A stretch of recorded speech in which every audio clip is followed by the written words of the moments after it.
Wichtiger Hinweis: Die Inhalte dieses Kanals richten sich ausschließlich an Personen ab 18 Jahren. Die gezeigten Videos dienen reiner Wissensvermittlung und Information über den botanischen Anbau und die Pflege der Hanfpflanze. Es findet absolut kein Verkauf von Pflanzen, Samen, Produkten oder Substanzen statt. Anfragen zu Kauf oder Handel werden nicht beantwortet.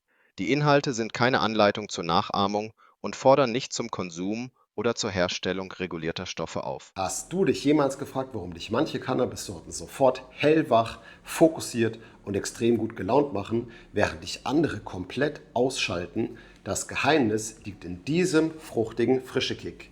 Limonen. Ah, ist das frisch! Und damit herzlich willkommen in der Terp Factory. Heute nehmen wir das zweithäufigste Terpen der Natur unter die Lupe. Es sorgt nicht nur für das extrem beliebte Zitrusaroma im Cannabis, sondern ist in der Medizin als echter Stresskiller bekannt. Drück kurz auf den Abo-Button und lass uns direkt eintauchen.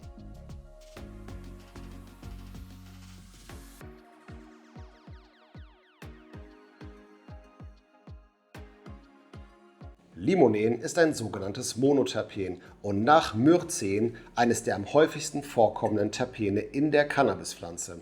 Wie der Name schon verrät, ist es das dominierende Molekül in Zitrusfrüchten. Es steckt tonnenweise in den Schalen von Zitronen, Orangen und Limetten, aber du findest es auch in Rosmarin, Wacholder und Pfefferminze. Es riecht extrem frisch, spritzig, zitrusartig und energetisch. Auch die Wirkung von Limonen ist das genaue Gegenteil von Myrcen. Es wirkt nicht sedierend, sondern stimmungsaufhellend, motivierend und energetisierend. Es wirkt angstlösend und antidepressiv. Studien belegen, dass das Einnehmen von Limonen den Serotonin- und Dopaminspiegel im Gehirn positiv beeinflussen kann. Das senkt Stress und hebt die Laune. Limonen sorgt zudem für eine bessere Aufnahme. Limonen erhöht die Durchlässigkeit der Haut und Zellmembranen. Es hilft dem Körper also, andere Cannabinoide wie THC besser aufzunehmen. Zudem wirkt Limonen schützend auf den Magen. Es wird erfolgreich gegen Sodbrennen und sauren Reflux eingesetzt, da es die Magensäure neutralisieren kann. Für das perfekte Erlebnis im Vaporizer müsst ihr die Temperatur kennen. Der exakte Siedepunkt von Limonen liegt bei 176 Grad Celsius. Da es ein sehr leichtes Monoterpen ist, verdampft es relativ schnell. Wenn du also den spritzigen Geschmack und die geistige Klarheit voll mitnehmen willst, ist ein Temperaturbereich zwischen 170 und 180 Grad Celsius also der absolute Sweet Spot.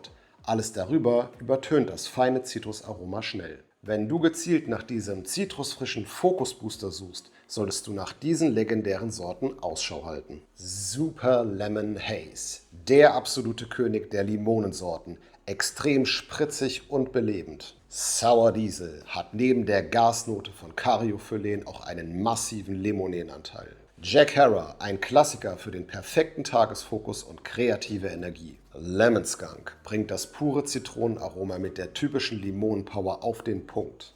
Limonen zeigt uns mal wieder, das Terpenprofil bestimmt das High. Wenn du das nächste Mal diesen frischen Zitruskick riechst, weißt du ganz genau, dass dein Fokus gleich aufs nächste Level gehoben wird. Welche Terpene fehlen uns jetzt noch in der Reihe? Linalol oder Pinen? Schreib es mir jetzt sofort hier unten in die Kommentare rein, like das Video, abonniere den Kanal und wir sehen uns beim nächsten Mal wieder in der Terp Factory.